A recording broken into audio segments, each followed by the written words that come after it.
The Little Match Girl. Most terribly cold it was, it snowed, and was nearly quite dark, and evening, the last evening of the year.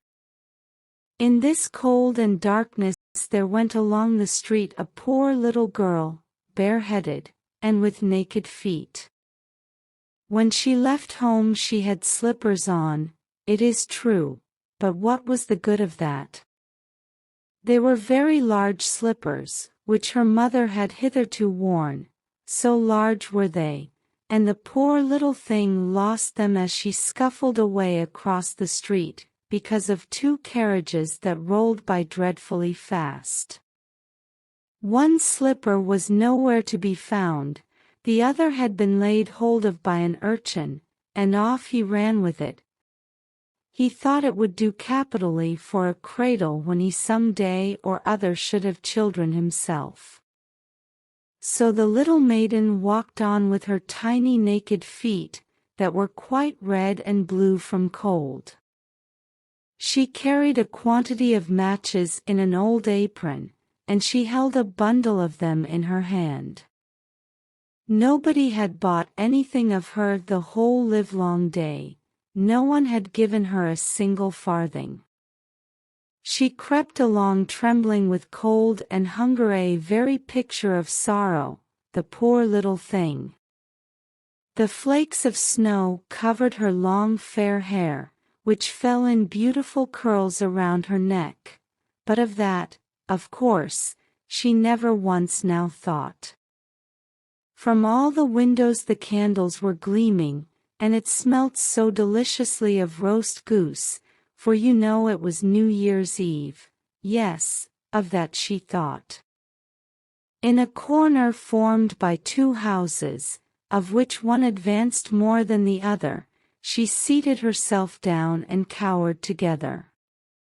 Her little feet she had drawn close up to her, but she grew colder and colder, and to go home she did not venture, for she had not sold any matches and could not bring a farthing of money. From her father she would certainly get blows, and at home it was cold too, for above her she had only the roof, through which the wind whistled, even though the largest cracks were stopped up with straw and rags. Her little hands were almost numbed with cold. Oh! A match might afford her a world of comfort, if she only dared take a single one out of the bundle, draw it against the wall, and warm her fingers by it. She drew one out. Risht, how it blazed, how it burnt! It was a warm, bright flame, like a candle, as she held her hands over it. It was a wonderful light. It seemed really to the little maiden as though she were sitting before a large iron stove, with burnished brass feet and a brass ornament at top. The fire burned with such blessed influence, it warmed so delightfully. The little girl had already stretched out her feet to warm them too, but the small flame went out, the stove vanished. She had only the remains of the burnt-out match in her hand.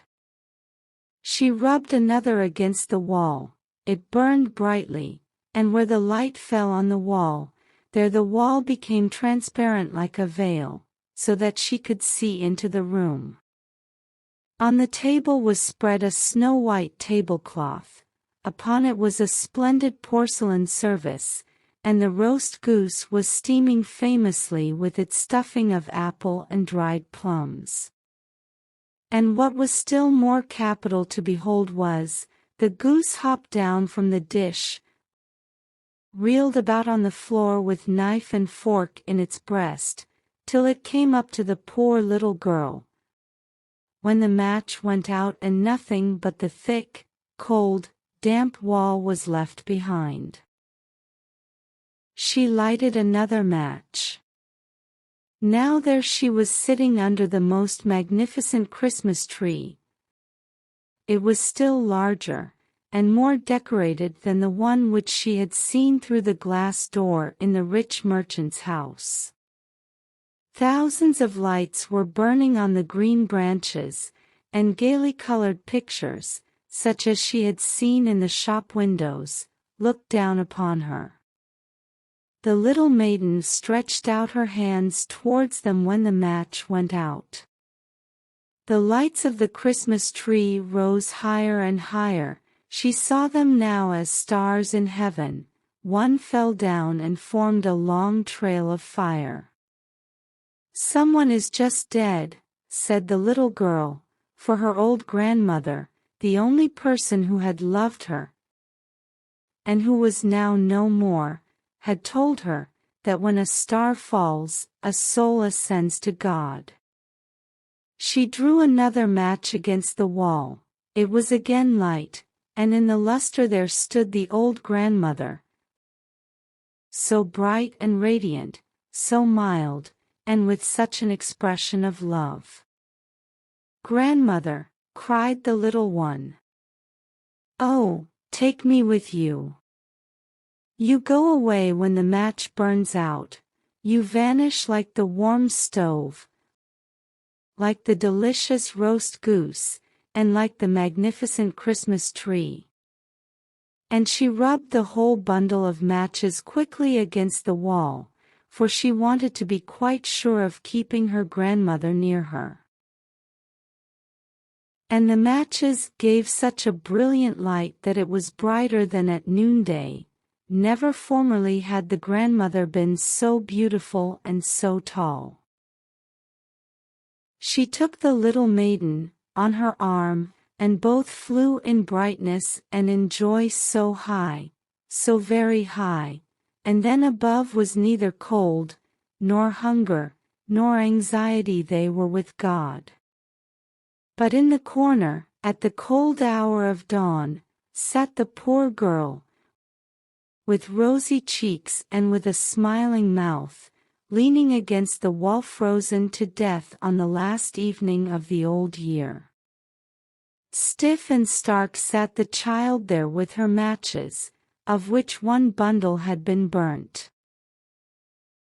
She wanted to warm herself, people said. No one had the slightest suspicion of what beautiful things she had seen. No one even dreamed of the splendor in which, with her grandmother, she had entered on the joys of a new year.